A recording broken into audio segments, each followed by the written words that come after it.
Bonjour, bienvenue dans la série sur les échecs. Donc toujours les parties illustrant l'attaque du roi. Ici une partie de Taimanov contre Polugaevski en championnat du RSS de 1960. Donc c'était D4, D5, C4, D prend C4, donc un gambit de la dame accepté. Cavalier F3, cavalier F6, dame A4, échec.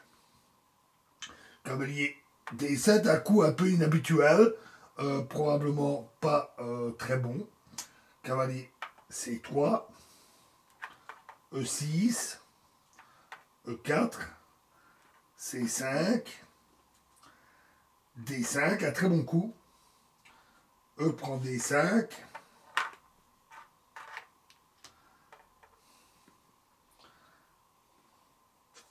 E5 et D4 à nouveau, un coup pas très bon. Après ce coup, la partie noire est déjà irrémédiablement compromise. Il est intéressant de constater que dans cette variante de cavalier BD7, le roi noir se retrouve presque toujours désagréablement exposé. La théorie recommande la riposte active B5, qui n'est pourtant pas davantage satisfaisante. Par exemple, dame prend B5, tour B8, dame A4, D4, E prend F6, D prend C3, fou prend C4, et après C prend B2, les blancs peuvent maintenant sacrifier le fou en F7. Fou prend F7, échec. Roi prend F7, cavalier G5, échec. Roi E8, F7, échec. Roi E7, dame E4, échec. Donc, avec une très très forte attaque des blancs. Donc, renvoyons ça.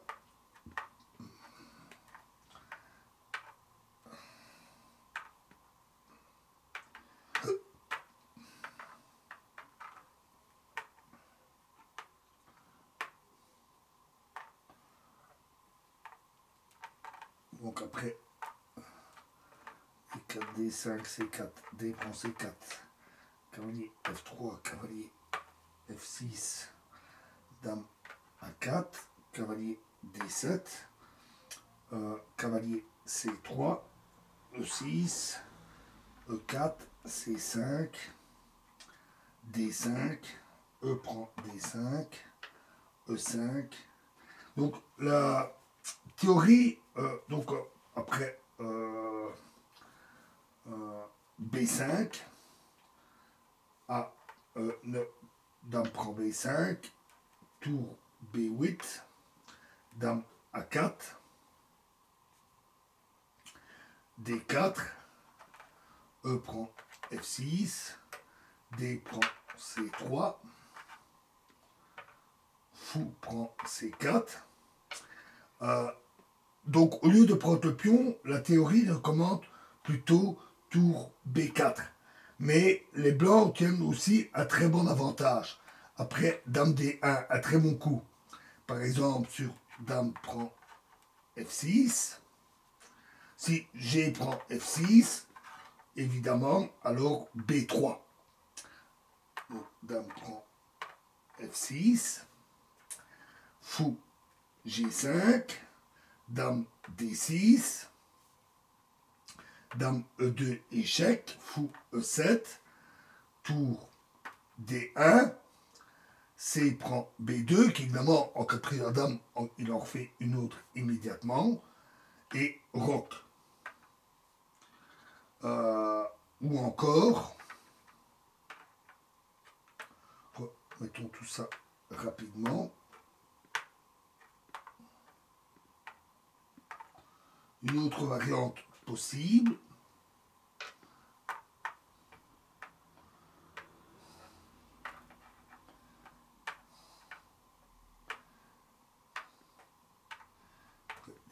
D5, C4, D prend C4, cavalier F3, cavalier,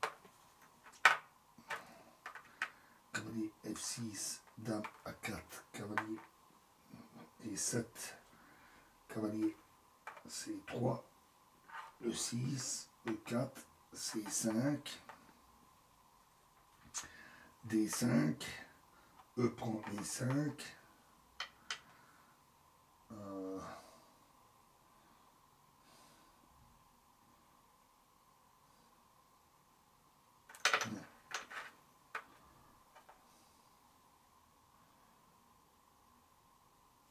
E5, donc B5, dame,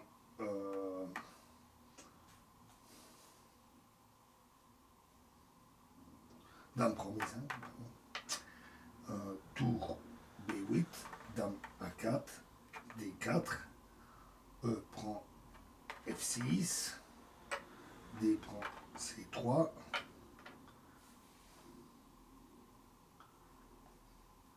fou prend C4,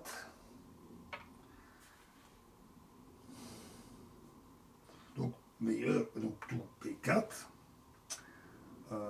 dame D1. Alors une autre possibilité, et donc C prend B2 cette fois-ci, mais après le déplacement de la dame, fou prend F7, échec, roi prend F7, dame D5, échec, roi E8, F7, échec, roi E7 et roc avec une menace, une attaque de mat qui empêche d'exploiter le fait de pouvoir faire prendre ta tour et de faire une dame. Ça n'aiderait pas pour, contre cette menace. Donc revoyons ce qui s'est joué dans la partie.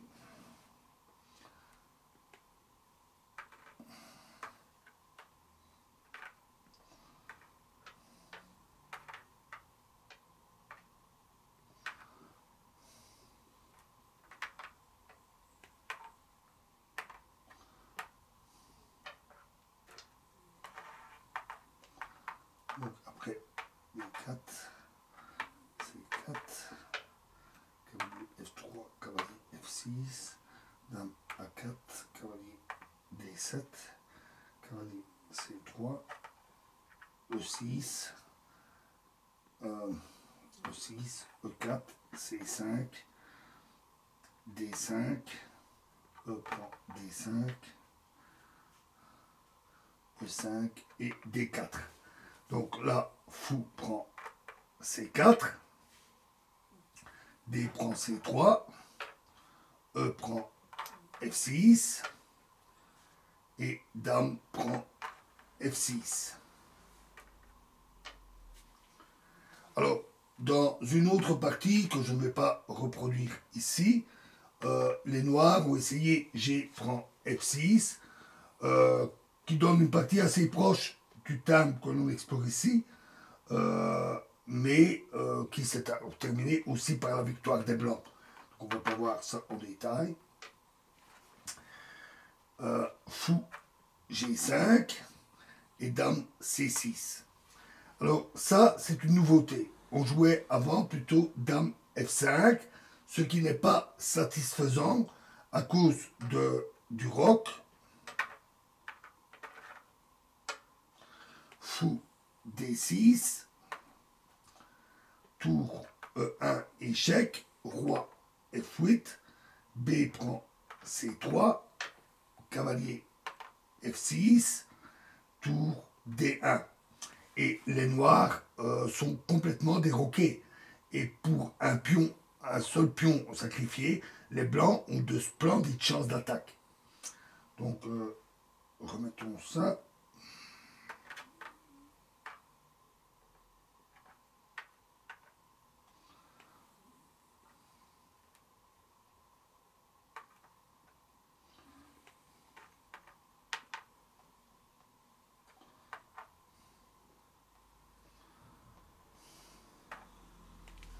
Donc ici, ils ont joué plutôt dame C6.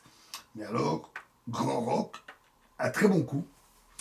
Paul Ougaïevski croyait bien par l'attaque de la dame blanche qu'il allait pouvoir gagner le temps nécessaire pour consolider sa position. Cet espoir est détruit par la très belle combinaison des blancs. Si maintenant dame prend A4, alors tour E1, échec, fou E7, tour prend E7, échec, roi F8, tour prend F7, échec, roi G8, tour prend D7, échec avec le fou, roi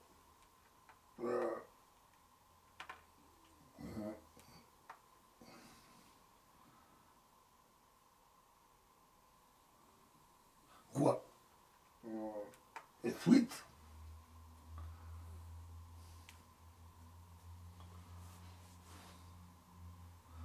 dame prend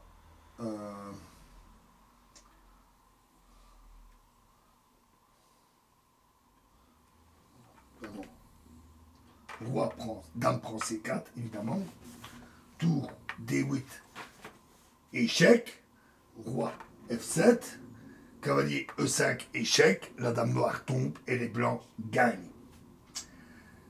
C'est un excellent exemple pour le thème qui est traité ici, l'échec à la découverte et la fourchette du cavalier, avec une attaque très violente des blancs malgré le sacrifice de leur dame.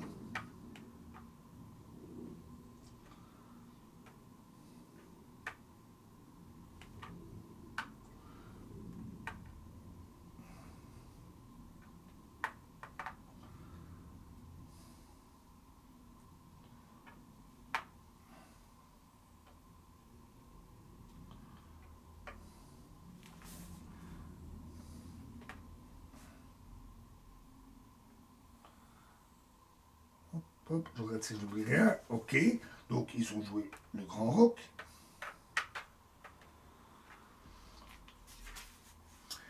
Et donc C prend B2, échec.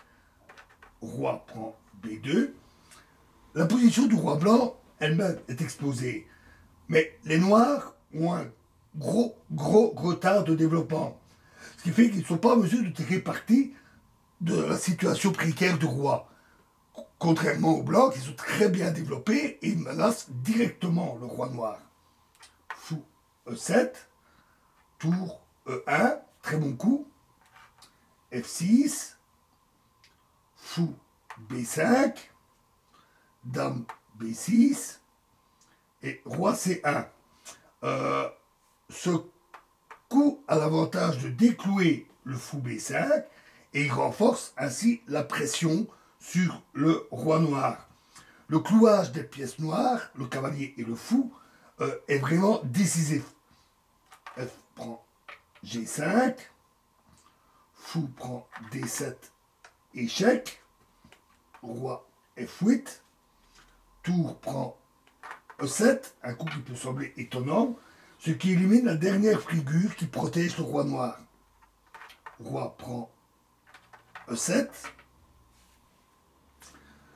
dame E4, échec, roi D8, fou F5, échec, roi C7, dame E5, échec, roi C6, tour D6, échec, roi B5. Et là, non, on ne prend pas la dame, on joue simplement dame B2, échec. Et là, la situation est cuite. Le roi est menacé de mat. Et donc, les noirs ont abandonné. Voilà une très belle démonstration d'une attaque sur un roi exposé et une situation insuffisamment développée suite à des choix un peu malheureux d'ouverture. Et prochaine partie dans la prochaine vidéo. Je vous remercie.